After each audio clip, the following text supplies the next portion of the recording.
고린도전서 1장 22절로 24절까지를 보시겠습니다. 유대인은 표적을 구하고 헬라인은 지혜를 찾으나 우리는 십자가에 못 박힌 그리스도를 전하니 유대인은 거리끼는 것이요 이방인에게는 미련한 것이로되 오직 부르심을 받은 자들에게는 유대인이나 헬라인이나 그리스도는 하나님의 능력이요 하나님의 지혜니라. 아멘. 본문에 능력이라는 단어가 나오는데 헬라어 두나미스라고 하는 이 말을 영어로는 그 음력을 따라서 다이너마이트라고 합니다. 이 어근에서 강력하다, 역동적이다는 말로 다이나믹하다 이런 말을 많이 쓰죠. 사도행 1장 8절에 오직 성령이 너희에게 임하시면 너희가 권능을 받고 할 때 이 권능을 받는다는 말도 다이너마이트, 두나미스를 받는다. 다이너마이트는 그게 터진 자리에는 엄청난 그런 그 파열이 일어나고 그러죠. 그 능력이 대단합니다. 성령을 받으면 하나님의 복음을 받는 사람은 그런 다이너마이트와 같은 큰 능력의 사람이다. 이런 뜻입니다.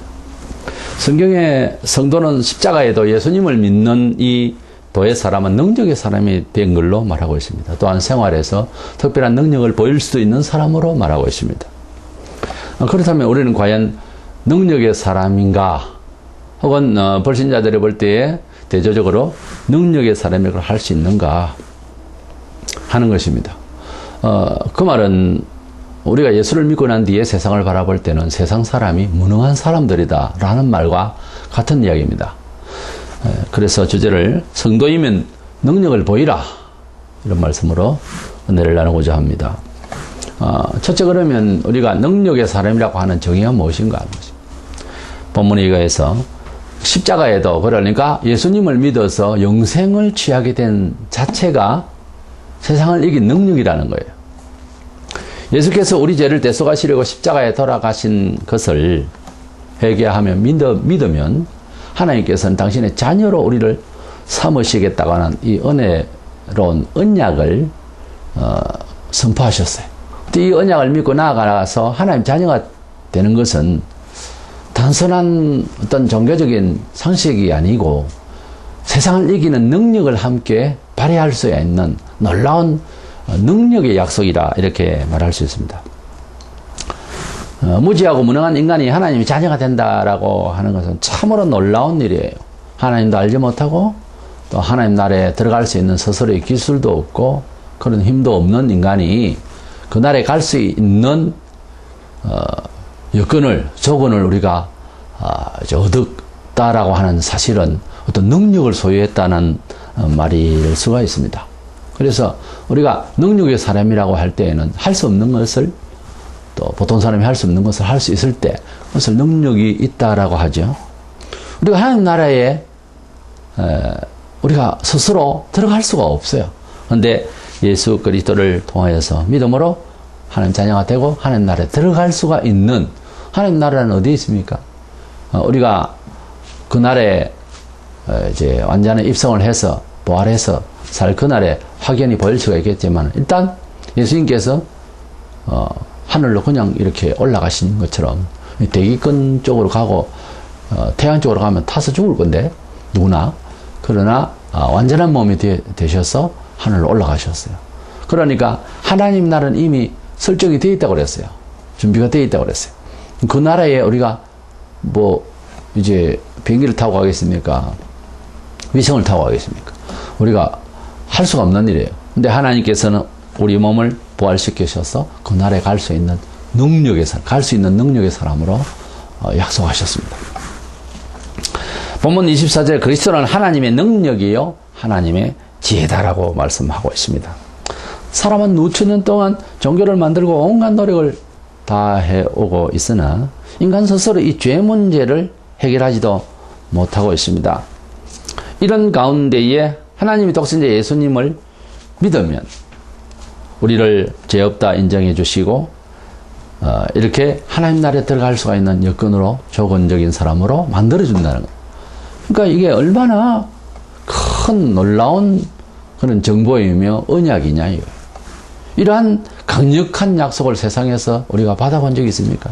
어떤 여건이 맞으면 회사에 입사를 할 수 있다. 또 스펙이나 또는 경력을 가지고서 입사를 할 수가 있을 때 능력이 있는 사람이다. 이렇게 인정하기 때문에 입사를 시킵니다. 우리가 하나님 나라에 입국을 하려면 능력이 돼야 되는 거예요. 무슨 능력으로 갈 것이냐. 그동안에 많은 우리의 종교와 윤리에서는 착해야 되지 않을까, 또는 선량한 행위를 또는 여러 이웃을 섬겨야 되지 않을까, 뭐 여러 가지 윤리적인 도덕적인 그런 생각을 하게 됩니다. 근데 그걸로서 하나님 나라에 갈 수 있다라고 한다면, 여건이 그렇게 안 돼서 남을 돕지도 못하고 그런다면 어떻게 하겠습니까? 그래서 그건 답이 아닙니다. 그래서 선행을 통해서 하나님 나라에 갈 수 있다라고 주장하면 할수록 더 어려움이 많습니다. 왜냐하면 같이 공유를 해야 되니까요. 그렇기 때문에 하나님께서는 누구나 이미 우리에게 아들을 주셔서 우리 죄를 다 희생시키신, 그에게 짐지으신 그 아들 예수 그리스도의 죽으심을 통해 우리가 죄를 사함받을 수 있다고 했기 때문에 이것은 누구나 마음을 열고 받아들이면 되는 입장이 되는 것이. 그렇기 때문에 다 같이 공유할 수 있는 부분이거든. 그래서 속죄를 얻을 수가 있고, 예수께서 부활하신 것 같이 우리들도 부활을 그렇게 할 것이라고 약속을 했으니까 이 놀라운 강력한 정보와 교훈이 어디 있겠습니까? 우리가 믿음으로 영생을 얻게 되어서 이 세상을 살아가는데도 아주 뭐랄까요, 괜히 기쁘죠. 전에서 저희들이 이제 중학생 졸업여행을 하면 주로 이제 서울로 올라오거나 그럽니다. 그러면 국회의사당을 둘러보고 이제 그때도 여행비가 없고 어려우면 여행을 못 갔어요. 근데 우리가 여행을 가기 전 한 보름 전부터 들떠 있습니다. 괜히 여유로워지고 기분이 좋아지고, 갔다 오고 난 뒤에도 몇 달을 천과 문화가 너무 차이가 있어서 보고 와도 긴가민가 할 정도로 그렇게 감동이었습니다. 촌에는 차도 없고 전기불도 없었어요. 엄청난 큰 차이점을 놓고 흥분이 됐었죠. 누가 먼저 그렇게 갔다 와서, 선배가 그때 갔다 와서 그렇더라고 하는 말을 믿기지를 않았었습니다. 근데 과연 그럴까? 하고 아주 그런 예감을 가지고 거의 보름 이상 들떠 있었죠. 가기 전에. 우리가 하나님 나라에 가기 전에 이 세상에서 하나님 나라를 확신하게 되고 하나님 나라에 갈 수 있는 티켓을 가졌다고 할 때, 예수 그리스도의 이름으로 하나님 나라에 자녀가 되어 하나님 나라에 갈 수 있다는 확신이 들었을 때에 그때부터 들떠는 것이 맞죠. 근데 예수를 믿어도 한 번도 그런 적이 없다. 그러면 티켓을 아직 안 받았다는 것 아니겠어요? 아무리 의지가 강하고 착하고 성품이 부드러워도 서울 여행 가기 전에는 우리는 그 남녀 공항인데, 그때만 해도 정말 뭐 60년대 말 아닙니까? 그때만 해도 선량한 사람들이죠, 다. 근데 흥분하니까 다 웃고 좋았어요. 그래서 우리가 하나님 나라를 갈 수 있게 된 확신이 든다라고 할 때는 그 사람의 교육 정도와 성품을 넘어서지 않겠어요, 그 기쁨이. 그래서 그러한 정기, 그런 기쁨을 안고 이 세상을 살아가니 어쩔 수 없이 긍정적이 되고 낙천적이 되고 기분 좋아지고 여유로워지고 용서해 줄 수 있고 뭐 이런 힘들이 천국을 소유했을 때 일어날 수가 있는 거예요. 천국 따라두고 남들 배려합시다, 남들을 사랑합시다, 이렇게 가르치는 것은 성경 원리적으로 그렇게 이원화해서 교육을 할 수 있는 부분이 아니에요. 어떤 면에 있어서는 교회 교육이라고 하는 것은 극단적으로 말해서 교육이 있을 수가 없습니다. 성령님을 받으면 다 해결되는 이야기예요.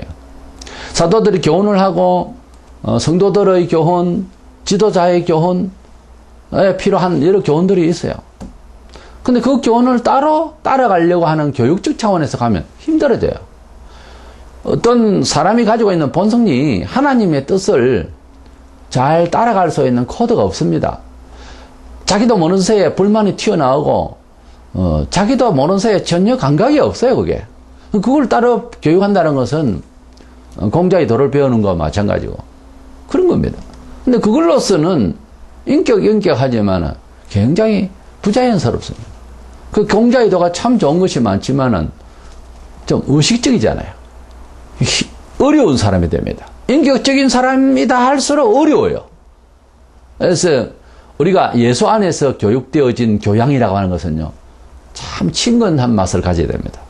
어려운 사람이 되면 안 됩니다. 그것이 성경적이에요. 세상에서 제일 어려운 사람이라면 예수일 겁니다. 그런데 세상에 그 많은 어려운 사람을 다 제쳐놓고 우리가 예배하러 주님께로 나올 때는 얼마나 편합니까? 그렇게 돼야 되는 거예요. 그리스도인의 교양의 그 끝은 굉장한 여유가 있어야 됩니다. 그 은혜로워야 됩니다. 이것은 소위 말해서 문자적 교육을 통해서, 제도적 교육을 통해서가 되어지는 것이 아니에요. 그래서 믿음으로 되어지는 겁니다. 성령의 감화로 되어지는 것이고 하나님의 말씀의 중심에서 자연적으로 시너지로 나타날 수가 있는 인격이에요. 일단 예수 그리스도를 믿음으로 영생을 얻게 된다고 하는 것은 세상을 살아가는데 여러 면에서 큰 파워를 발휘할 수가 있습니다. 놀랍습니다. 본문 22절 3절에 유대인은 표적을 구하고 헬라인은 지혜를 찾으나 우리는 십자가에 못 박힌 그리스도를 전하니 유대인에게는 그렇게 된 것이요 이방인에게는 미련한 것이라고 했습니다. 불신자들은 예수 믿어 영생을 얻는다는 이 말 자체를 우습게 여깁니다. 안 믿고 살아도 그만인데 뭘 그렇게 교회에 나가야 되느냐, 꼭 나가야 되느냐 이렇게 생각을 하는 거죠. 자, 그렇게 생각하는 사람들의 심정을 우리가 알 수 있어요. 이해를 할 수 있습니다. 그렇다면 그렇게 말하지 못하도록 우리가 기쁨과 삶의 어떤 정기를 발휘하면서 능력 있게 살아야 그 말을 하지 않도록 할 수 있지 않겠습니까? 예수 믿고 아직 하나님이 함께 하심의 어떤 생활 중에 뭐 불치병이 낫는다든가 너무 이제 세속적으로 살다가 변화받아서 특별하게 뭐 좋은 일을 만났다든가 이런 일이 없더라도 아직은 천국의 확신 때문에 삶 자체가 소망적인 큰 기쁨을 가지고 살아간다면 그것이 바로 능력의 사람 아니겠어요? 물질을 가지고 명예를 가지고 있어도 사실 이 세상을 두려워하며 늘 초조해하며 날마다 편할 날이 없는 사람들이 이 세상에 꽉 찼습니다. 인생은 문화적으로 성공했는데 삶을 승리하지를 못한 사람이 너무 많습니다. 자기가 쌓은 부와 명예 때문에 오히려 자기를 하는 사람이 있어요. 자, 그래서 우리가 세상을 승리한다는 것은 우선 내 영혼이 평안하고 기쁨으로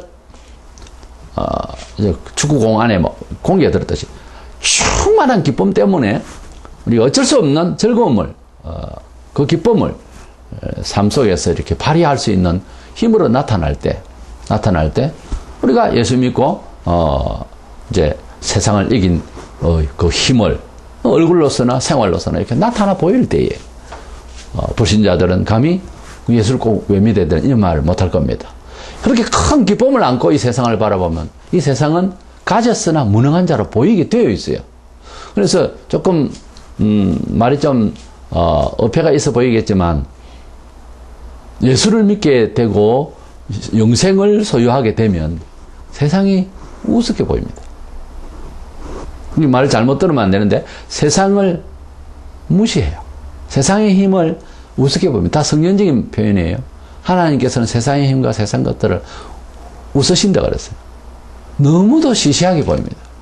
그런데 예수를 믿어도 오랫동안 믿었는데도 세상에 어떤 세력이 나타나면 그냥 해를 꼬고 그냥 쏘그리고 힘을 잃는 이건 장면이 아닙니다. 이 그림은 안 맞는 그림이에요. 아무리 세상에 대단한 것이 있어도 딱 밟고 선 그런 기분으로 자기를 지킬 수 있는 힘이 있어야 되는 거예요. 지금 제가 말씀드리는 것은 어떤 다른 힘보다 그걸 말하는 거예요. 그런 영적인 파워를 가지고 있는 것이 정상이에요. 아니 주십니다. 그것을. 왜 나는 안 될까? 영생의 확신이 없어 그래요. 그 구원의 기쁨이 크게 발휘를 못하는 것은 믿음이 그렇게 안 돼서 그렇습니다. 그렇기 때문에 무엇보다 가장 중요한 것은 구원의 이 희열을 먼저 가져야 되는 거예요.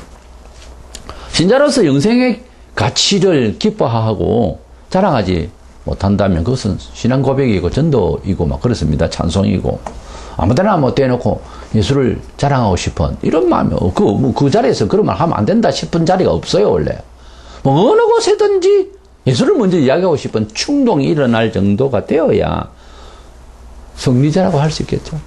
감히 세상이 겁이 나지 않는. 근데 그렇게 하지 못하면요 무능한 종교인입니다. 사실 제사 받은 것이 확실시되고 영생을 얻음이 확신된 사람은 사실상은 성격하고 관계없이 세상을 겁을 내지 않습니다. 요한일서 5장 4절에 대저 하나님께로서 난 자마다 세상을 이기느니라 세상을 이긴 이것이니 우리의 믿음이니라 그랬어요. 세상을 이긴다니까는 세상의 명예와 세력을 가지고서 세상을 뭐 문화적으로 대세를 가진다 이런 뜻이 아니에요. 믿음 안에서 방금 말씀드린 대로 그 구원의 시율의 그 기쁨이 모든 것을 포용할 수 있고 모든 것을 판단할 수 있고 모든 것을 이끌 수 있는 어떤 놀라운 힘이 전기가 일어난다는 거예요. 교회에는 여러 유형의 사람이 사실 다닙니다. 예시나 지금이나 같이 예수를 믿는다 해도 종교적인 개념 자체를 많이들 달리하고 있어요. 사실이 그렇습니다. 예수께서 능력을 발휘하시고 메시지가 사람들의 마음을 파고들었습니다. 얼마나 많은 사람들이 예수를 따랐는지 모릅니다. 수만 명이 막 몰려들었어요. 그때 이제 한적할 때 제자들 두고 사람들이 나를 어떻게 생각하고 따랐더냐, 사람들이 나를 누구라고 하더냐 이렇게 물으셨어요. 그때 답이 마태 16장 13절 4절에 사람들이 인자를 누구라 하느냐 이르되 들어는 세례 요한이라, 들어는 엘리야라고도 하고 어떤 이는 예레미야나 선지자 중 하나라 하나이다. 여기 이것을 보면은 예수를 따라오는 많은 사람들의 군중 속에는 이와 같이 예수를 바라보는 인식이 다 다르더라는 거예요. 지금도 마찬가지라고 생각합니다. 교회를 다니면서도 그 예수를 어떻게 알아들었고 또 전하는 사람도 문제가 있습니다. 알아들었고 또 어떻게 이해하고 믿고 있느냐 하는 거예요. 그 목사는 건전하게 성경적으로 말을 했는데 듣는 사람이 다르게 들을 수 있다는 거예요. 예수님께서 이 사람에게는 엘리야처럼 말하고 저 사람에게는 선지자처럼 말하고 저 사람은 세례요한처럼 말씀하신 건 아니거든요. 그와 같이 목사는 한결로 요약했는데 듣는 사람이 다르게 생각하는 거예요. 그래서 교회 안에는 사실은 같이 찬송을 하고 같이 예배하는 것 같아도 많이 마음이 다르게 품고 그렇게 같이 공동체 생활을 하고 있는 것을 우리가 인정해야 되는 것입니다. 성경에 어떤 큰 부자가 있었는데 너무 돈이 많았습니다. 근데 이 돈을 천년이고 만년이고 영생을 할 수 있는 길이 없을까? 이 돈 가지고 내가 오래오래 행복하고 싶다 이 말이죠. 그랬을 때에 예수께 와서 질문을 했을 때에 주님이 마태복음 22장 29절에 예수께서 대답하여 이르시되 너희가 성경도 하나님의 능력도 알지 못하는 거로 오해하였도다. 성경을 너희가 제대로 읽었으면은 그런 식으로 질문을 할 수가 없다는 거죠. 또 하나님의 능력이 무엇이라는 것을 제대로 알았으면은 그 없어지는 돈에 목을 매지 않는다는 거죠. 하나님의 능력은 학계장 8절 은도 내 것이고 금도 내 것이라 하나님께 전부 다 부가 있고 하나님께 전부 생명이 있는데 너가 지금 성경을 안 읽었거나 잘 모르거나 또 하나님의 말씀을 통해서 이제 믿어야 되겠습니다만 하나님의 능력에 대해서 네가 지금 이제 잘 모르고 있다. 하나님 알기를 그런 식으로 아니까 오해를 하고 있는 것 아니냐 이 말이에요. 오늘날 이 교회도 마찬가지입니다. 우리가 하나님 앞에서 믿고 있고 하는 또 기도하는 내용도 그래요. 전혀 하나님을 전능하신 하나님을 믿지도 않고 기도하는 그런 종교적 기도가 있을 수가 있어요. 어떤 질문을 하는데도 목사가 상담을 받을 때도 전혀 이것은 성경적인 질문도 아닌 그런 경우가 많이 발생합니다. 그렇습니다. 우리가 영생신앙을 얻어서 세상을 이기는 큰 힘의 원천을 기초를 그런 중심을 가지려고 하려면은 그런 능력의 사람이 되려고 하려면 먼저는 성경 내용을 제대로 알아듣고 깨달아야 됩니다.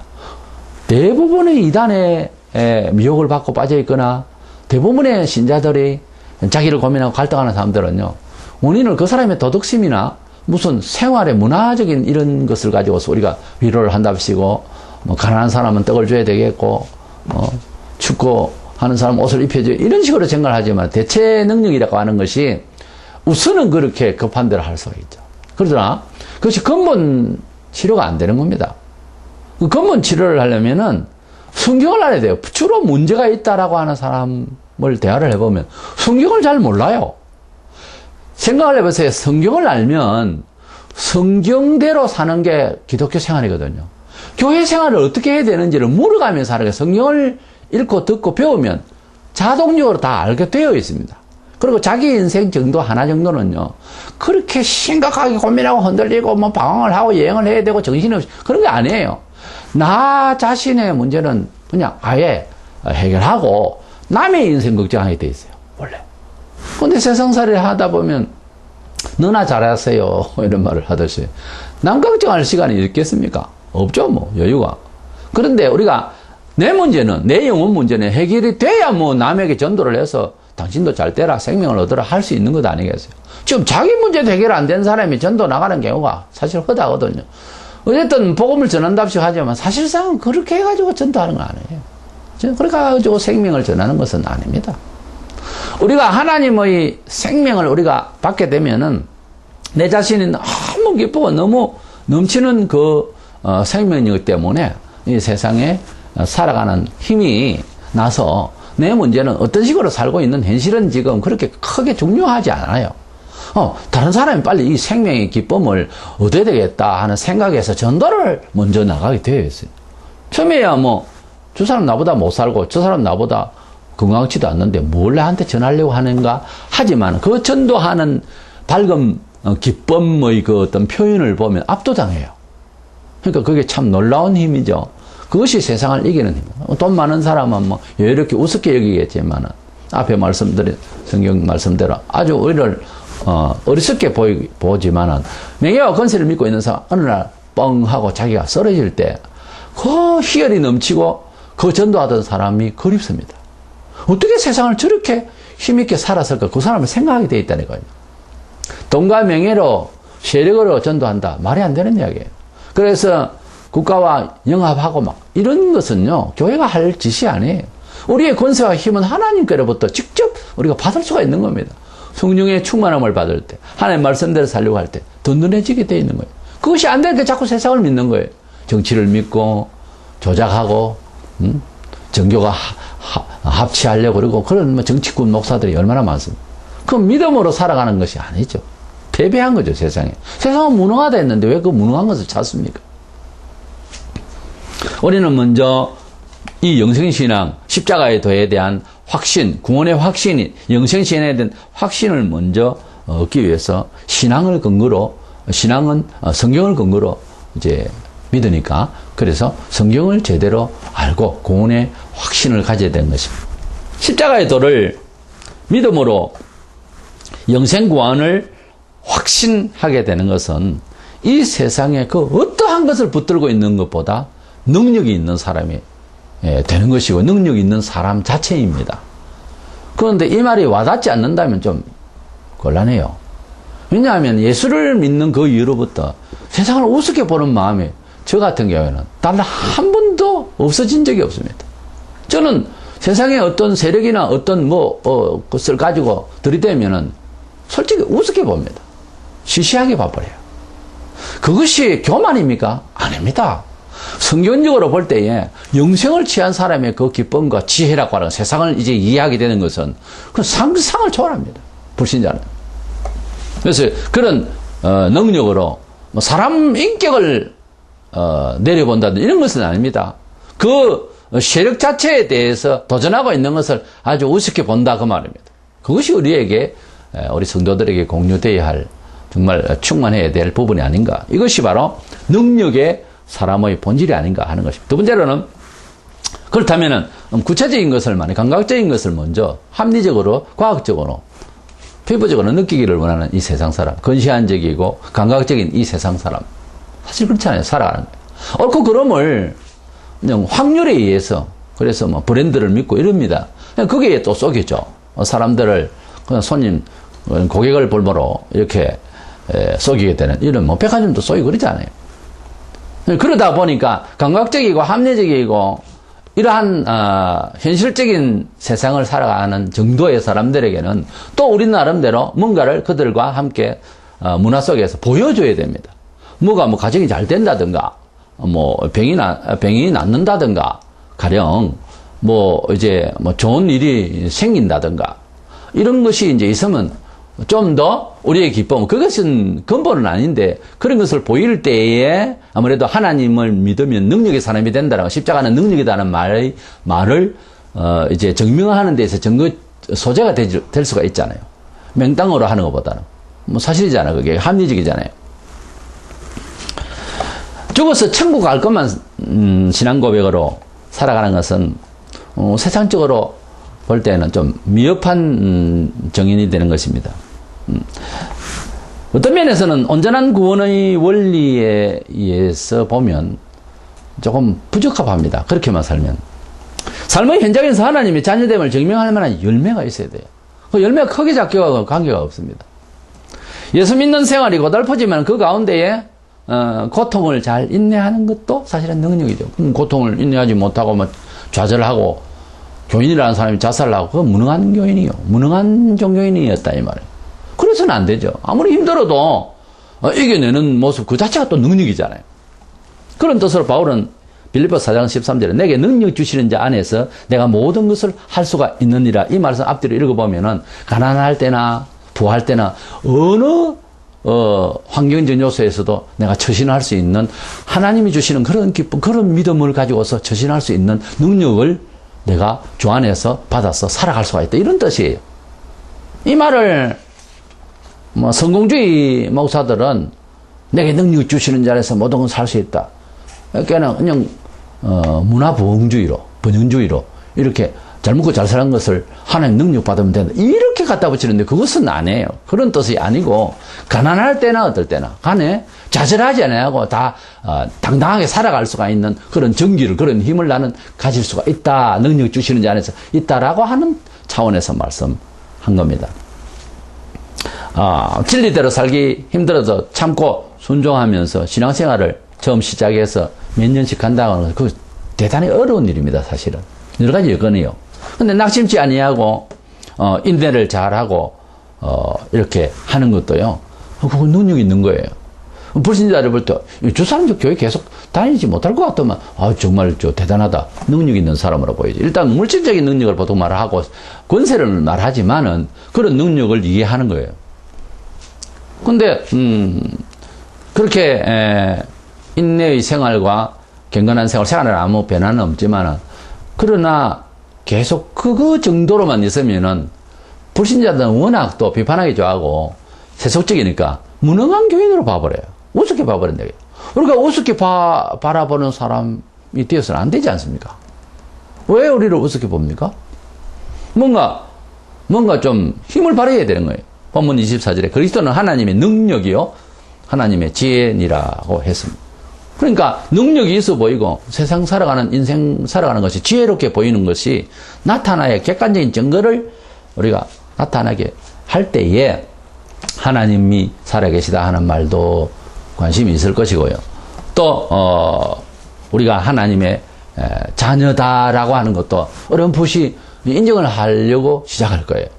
저런 것이 없으면은 일단 개인 신앙 고백을 해서 구원받은 것에 대한 것은 힘이 있어 보이지만 그러나 증거자로서 나왔을 때는 좀 미흡하단 말이에요. 그 정도에서만 있으면 오늘 십자가의 고통 또 생활의 어떤 여러 가지 여건에 잘 인내하고 근데 그거 평생 있잖아요. 평생 연약하고 평생 힘 없고 평생 가난하고 평생 집안에 우환이 들어서 또 인내하고 인내를 잘했어요.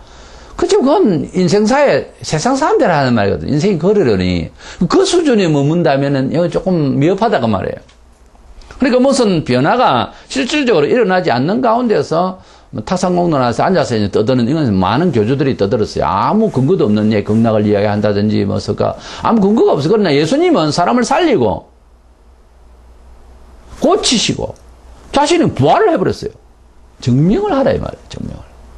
도의 수준이 아니고 교양의 수준을 완전히 넘어서는 교양의 수준은 아닙니다. 기독교는.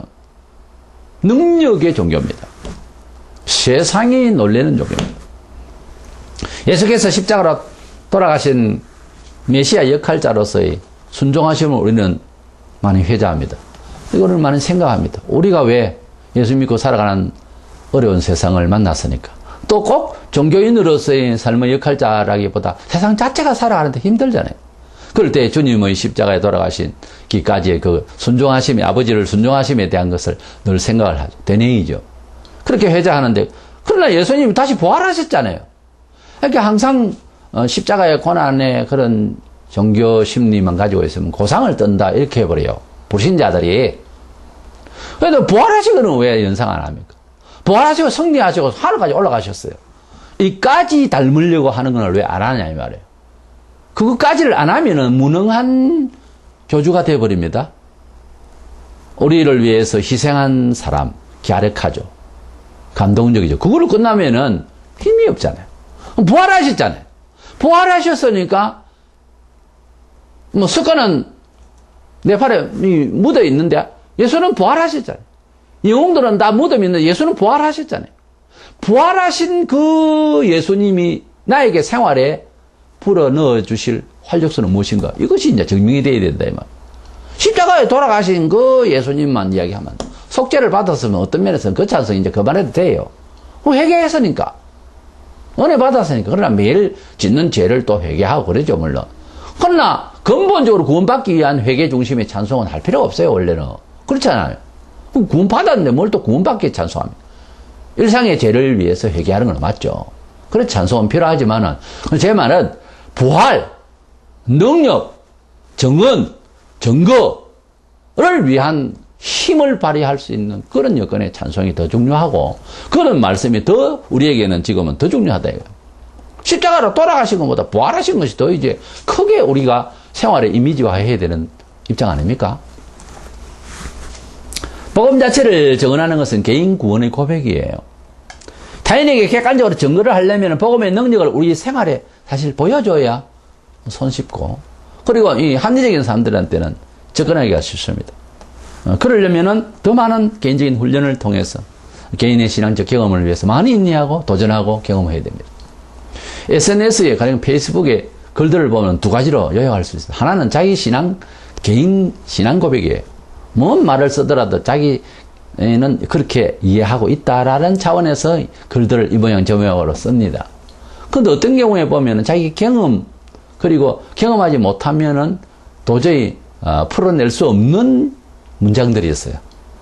그거는 경험에 의해서 나오는 이야기거든요. 이것은 하나님을 증거하는 자료예요. 개인 신앙 고백의 글이 있고 증거하는 글이 있다 이 말입니다. 딱 두 가지로 요약될 수 있어요. 우리가 일상에 살아가면서 대화도 마찬가지입니다. 나는 세상을 이렇게 이해한다고 하는 나의 신앙 고백적 말이 있고요. 증거하는 그래서 교훈하고자 하는 말이 따로 있는 겁니다. 근데 자기가 그렇게 경험도 안 되고 노숙하지도 않는데 가르치려고만 드는 사람들은 크게 잘못된 거지. 인격적인 문제가 있는 거예요. 교만입니다. 대반이 교만하다 들을 거면 누가 누구를 가르친단 말이냐 이렇게 되겠죠. 근데 순수히 자기가 경험하고 낮아지고 훈련받고 깨어지고 이렇게 시련을 겪고 난 뒤에 결론적인 인생의 지혜가 나올 겁니다. 그것을 이야기할 때는요. 나이하고 관계없고 명예하고 관계없이 와닿습니다. 우리를 감동시키단 말이에요. 책을 많이 읽고 자기 경험에 간접 경험을 많이 한 책을 많이 읽은 끝에 뭐 이야기를 풀어내면 밤새도록 할 수 있는 사람 대단하죠. 근데 그것이 자기가 잘하면 인격화될 수도 있는데 꼭 지식 수준의 인격은 안 되지만 많이 아는 사람 특별히 의학과 역사학에 밝은 사람들은 말을 잘합니다. 왜냐하면 세상을 바라보는 힘이 있어요. 근데 식견도 우리를 감동시키고 존경스럽지만은 그러나 삶을 진리대로 살아서 경험한 사람의 말은요. 이것은 큰 감동을 줍니다. 식견은 지나가면 잊어버려요. 꼭 알아야 할 사항들은 아니거든요. 90% 그렇습니다. 꼭 알아서 살아가는데 필요한 것은 10%도 안 됩니다. 정보라고 하는 것은. 그런데 꼭 알아야 되고 닮아야 되는 것은 경험입니다. 인생을 경험하면 이렇게 이렇더라. 그거 배워야 돼요. 빠른 시간에 배워야 됩니다. 고린도전서 4장 20절에 보면 하나님 나라는 말이 있지 아니고 오직 능력에 있음이라고 그랬어요. 우리 경험이 부족한 가운데서 예수를 이야기하면 처음에는 그냥 전도네 하고 듣지만 나중에는 무능한 교인으로 봐버립니다. 내가 아무것도 증명할 자료가 없을 때 사실 그렇습니다. 그래서 내가 경험이 삶 속에서 그 성령의 놀라운 열매를 하나님의 역사를 체험한 것이 있으면 하나라도 좋습니다. 두 개라도 좋습니다. 그것을 가지고 내가 이 기쁨을 가지고 있고 영생의 큰 힘을 가지고 있고 세상을 겁없이 살고 있습니다라고 하는 증명이 되는 거예요. 아무 증명도 없는데 예수께서 내가 생명의 주다. 그럼 뭔 증명을 할 겁니까? 어떻게? 그렇게만 말하면 됩니까? 야 하나님의 아들이다. 내 아버지가 하나님이다. 이 사람이가 이거 돌로 가지고 칠락하고 나중에는 결국은 뺨을 맞고 난리를 쳤습니다. 그런데 하나님의 아들다움을 보였잖아요. 하나님 아들이시기 때문에 하시는 일이 생명의 역사, 기적의 역사를 뭐 일상처럼 예수님은 3년 동안 그렇게 행하셨어요. 성경에 있는 내용보다 훨씬 많이 있다는 것을 요한복음에 보면 요한이 그렇게 말했잖아요. 다 기록 못한다고. 그리고 무엇보다 예수님은 세상이 감당할 수가 없는 이 죽음에서 부활하셨잖아요. 하나님 아버지께서 부활시키셨지만 부활하셨잖아요. 그렇기 때문에 생명의 주가 맞잖아요. 지금이나 어떤 교주가 나타나서 정말 선량하고 정말 좋은 일하고 죽었는데 부활을 했다. 예수 같은 사람으로 나타났다. 그랬는데 예수교보다 믿기가 훨씬 쉽다. 미안하지만 나 그쪽으로 갑니다. 진짜입니다. 그런데 없어요, 그런 사람. 있을 수가 없어요. 하나님의 나라는 말에 있지 아니고 오직 능력이 있다라고 하는 이 말씀이 결코 우리 성도들의 생활에서 무관한 게 아니에요. 이 세상 사람들은 너무 과학적이고 합리적이고 아주 피부적이기 때문에 그런 감각에 맞춰서 어느 정도 증명을 할 수 있는 자료가 있어야 됩니다. 예수님은 말씀만 거창하게 화려하게 구름 타는 말로 한 거 아닙니다. 말씀과 행위가 같이 나가서요. 우리는 그렇게까지는 못하더라도 우리 개인의 부족하지만 우리의 삶 속에서 불신자와 남다른 그런 힘이 그런 증명 자료가 있어야 우리에게도 스스로 힘이 있겠고 듣는 사람도 정말 들어주는 귀가 가식 없이 차분히 듣겠죠. 그리고 인정을 할 수 있겠죠. 어떤 식으로든지 불신자와의 대조를 보이면 하나님 나라를 증명해야 합니다. 그렇지 않고 비슷하면 전도해도 사람들이 관심을 가지지 않습니다. 이 하나님 나라라는 말 자체는요, 번역을 할 때 하나님이 현재 통치하시는 영역을 말해요. 그러니까 하나님 나라라는 말은 하나님이 지금 현재 통치를 하고 있다는 말. 조용한 것 같아도 우리는 이 나라의 국가의 법에 의해서 통치권 안에 지금 움직이고 있습니다. 차가 그냥 달리는 것 같아도 교통법규 안에서 지금 움직이고 있어요. 하나님의 나라를 형성한 하나님의 백성은요, 하나님이 우리가 감각을 하고 안 하고를 떠나서 벌써 이 제도 안에서 하나님이 통치하고 계십니다. 하나님 통치를 보이려 하면 불신자들 눈이 어서 모르니까 감각적이니까 제가 하는 말은 무언가를 보여줘야 된다 이 말이에요. 고린도전서 2장 4절로 5절에 내 말과 내 전도하며 설득력 있는 지혜의 말로 하지 아니하고 다만 성령의 나타나심과 능력으로 하여 너희 믿음이 사람의 지혜에 있지 아니하고 다만 하나님 능력에 있게 하려 하였노라. 바울이 부요한 나쁘게 말하면 좀 세속적인 고린도 교회에게 한 말입니다. 자꾸 인간적인 그런 거 하지 말고 하나님의 능력으로 해라. 고린도 교인들이 말이 많고 은사적인 문제도 막 여러 그 이방 종교식의 그런 게 나오고 아주 골치 아팠던답니다. 부요하고 공부 많이 하고 문화가 많으면 꼭 그 문제가 있어요. 지금 우리 교회사가 그렇거든요. 항상 부요하면 타락해요. 세상도 그랬고 교회도 그렇고. 그렇다고 가난하면 다 좋으냐? 그건 아니고요. 조절을 잘 해야 되는데 꼭 부요하면은 갑자기 부요하면 졸부라고 졸지에 부자 졸부가 되면은 타락합니다.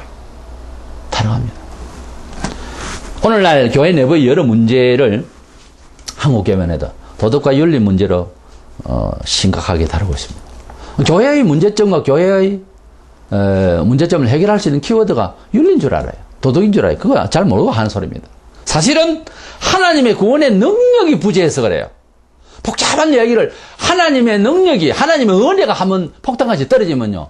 무슨 문제 여러 구체적인 게 있는데 그게 한 방에 싹 해결이 됩니다. 묘한 게 있습니다. 뭐 이런 건 저런 건 필요 없고 사랑의 폭탄을 한번 때려버리면 해결이 쫙 돼버려요. 뭐 복잡하고 율법적으로 윤리적으로 사회적으로 정치적으로 뭐 저거로 문제가 있어도요. 하나님이 개입을 하시면요. 이리저리 어떻게 한 방에 그냥 쫙 해결이 되는 능력이 있단 말입니다. 능력이 임하면 해결 다 돼요. 돈이 있으면은 얼마를 어떻게 써야 되겠고 이 대사에 써야 되겠고 한데 돈이 없다. 금덩어리를 이만히 가져왔다. 이거 가지고 해결하라. 해결했잖아요. 공부할 수 있고 학원 갈 수 있고 다 되잖아요. 하나님의 능력이 임재하면 일이 다 끝난 겁니다. 오늘날 교회의 문제점은 하나님의 구원의 능력의 부재입니다. 문제에 대한 철학이 부족한 것이 아닙니다. 디모데서 3장 5절에 경건의 모양은 애쓰네 경건의 능력은 부인하는 자니 이 같은 자들에게서 돌아서 지금 그런 상황이에요. 우리가. 그러므로 무능한 교인이 되지 말고 유능한 교인이 되어야 되겠습니다. 우리는 비슷한 이런 타락한 세상의 사람들에 묻혀서 살지 마세요. 교통법규 어기면서 딱 턴한다고 해서 나도 턴하면 CCTV 다 걸립니다. 묻어가는 거 이거 참 위험한 거예요. 우리는 묻어가서는 안 됩니다. 깨어나야 됩니다. 간장할 만한 거리를 만들 수 있는 능력의 사람이 되어서 성도이면 능력을 보이는 그런 사람이 되어야 된다는 그런 부담을 가지고 기도하고 훈련을 잘 받는 저와 여러분 되시기를 축원합니다.